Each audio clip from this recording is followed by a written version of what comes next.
Hey, get ready to do another Be Better build. This time I'm going to use the roasted maple neck. See a lot of discussion forums and whatnot on them. Figured I'd do a quick video to go over them. Go through process torfication. Every video you see, everything you read, torfication, and then explain that to you. I'm just going to go over to the good points and the bad points on a roasted maple neck. Just like anything else, they've got good and bad points.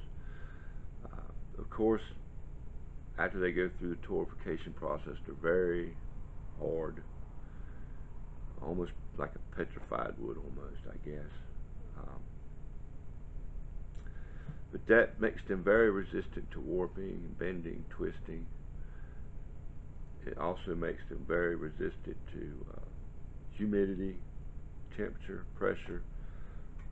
So if you're going through a lot of different climates, touring the world, say, a roasted maple neck is what you'd want.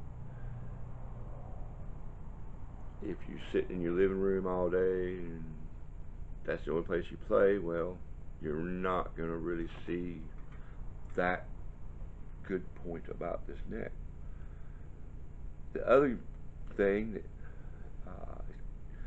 kind of proven to be a double-edged sword is they don't require a finish in order for them to be fully covered and warranted, at least under warmest policy.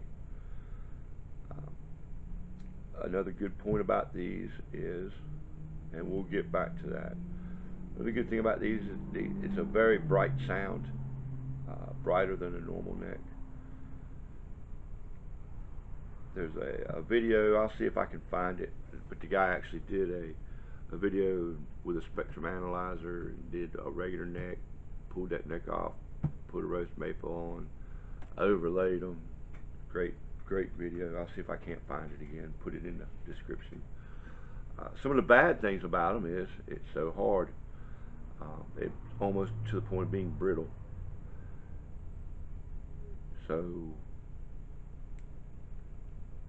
when you go to put your hardware on, your pilot holes are going to be larger than normal. Rather than a 70 or 80% thread engagement, you're really only going to want about a 10 or 15%.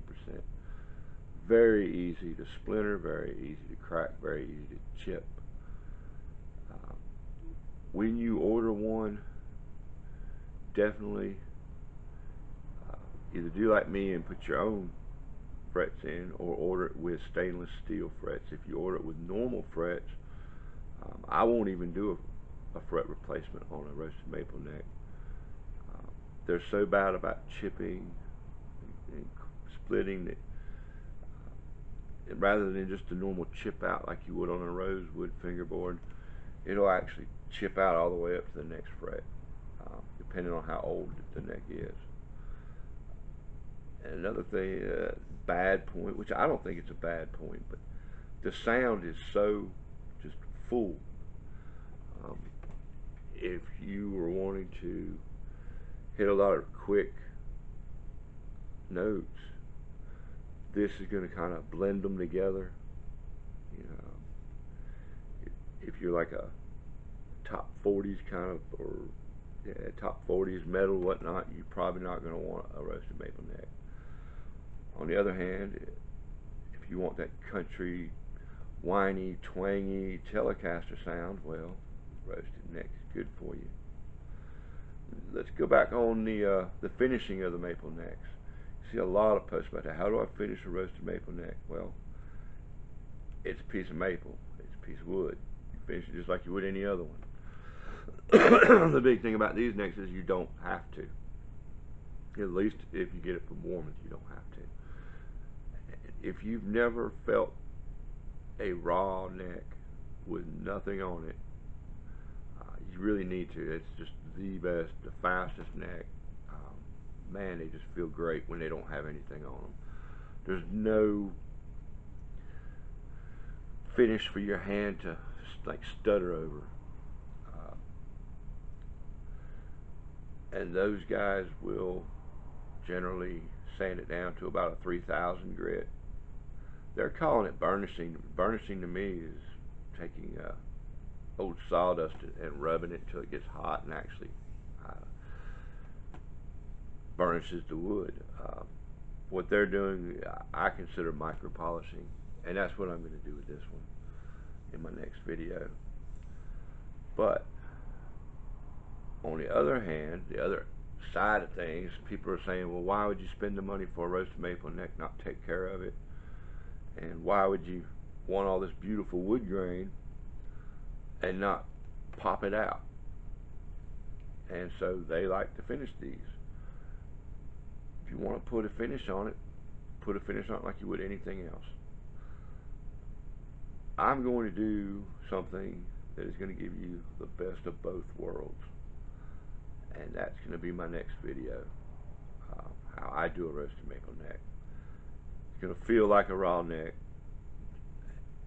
and it's going to give some protection against the oils in your hands, sweat, whatnot. So I just wanted to go over the good points and bad points of a roasted maple neck. They're really different. They're pretty fun to goof around with. Be careful when you mount your hardware. It's very bright, very full sounding. You don't have to worry about having to redo your truss rod every time you change climates, or from winter to summer and this and that. We're in North Carolina, so definitely big change in humidity between summer and winter. And a lot of times we will have to give a little tweak on the truss rod. So this should eliminate that.